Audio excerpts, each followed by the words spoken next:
मैं इसी क्रम में अब आपके बीच में जो मैं आपको दोहा सुना रहा हूँ वो इस बात का संकेत है, आपको ये जानकारी दी जाएगी उसके माध्यम से कि आखिर हमारी भूमि जो खराब हो रही है उस भूमि को खराब करने में किन किन प्रमुख कार्यक्रमों का, किन प्रमुख घटकों का, किन प्रमुख कारण को हम इसमें प्राथमिकता देंगे। क्या कारण है कि हमारी भूमि तेजी से खराब होती जा रही है।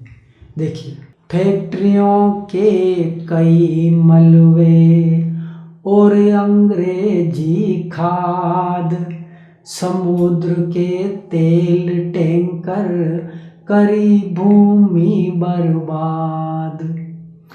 हमारी भूमि को बेकार करने में फैक्ट्रियों से जो उत्पादन होता है और उससे जो अपशिष्ट पदार्थ निकलते हैं, फैक्ट्रियों से जो वेस्ट मटेरियल निकलते हैं, उससे आसपास की भूमि खराब हो जाती है। फैक्ट्रियाँ इसके लिए जिम्मेदार हैं। हमारी भूमि को खराब करने में फैक्ट्रियों की भूमिका भी बड़ी विचारणीय होती है, बड़ी महत्वपूर्ण होती है।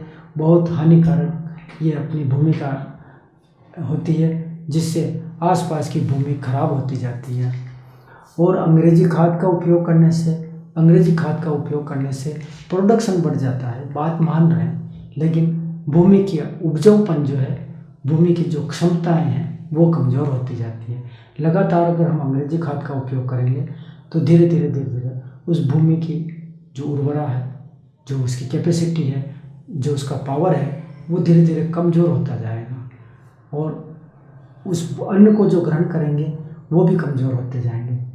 तो ये जो है हम, और इसी प्रकार एक प्रमुख बिंदु और है, ये तेल जो है, ये पेट्रोल डीजल, ये जो इनका जो कच्चा तेल बनता है वो समुद्र के पेंदे से निकलता है, समुद्र से निकलता है। तो कभी कभी वहाँ से जो टैंकर आते हैं, वहाँ से जो ऑयल आता है वो लीक हो जाता है। लीक होने के बाद क्या होता है, वो समुद्र के पानी के अंदर फैल जाता है। कभी कभी वो लीकेज बाहर आने के बाद होता है, तो बाहर आने के बाद जो लीकेज हो जाते हैं तो उससे भी भूमि खराब हो जाती है। और कभी कभी उसका उपयोग ही इस प्रकार से होता है कि वो भूमि खराब होती जाती है। तो वाणी कविराज आपको कुछ जानकारियाँ दी है इस दोहे के माध्यम से कि जल को भूमि को जो प्रदूषित करने में फैक्ट्रियों का कारण है, दूसरा उसके अंदर खाद का भी एक प्रमुख कारण है, और तेल के जो टैंकर आते हैं वो भी प्रमुख कारण है। तो ये जानकारी आप तक पहुंचाई गई है इस दोहे के माध्यम से।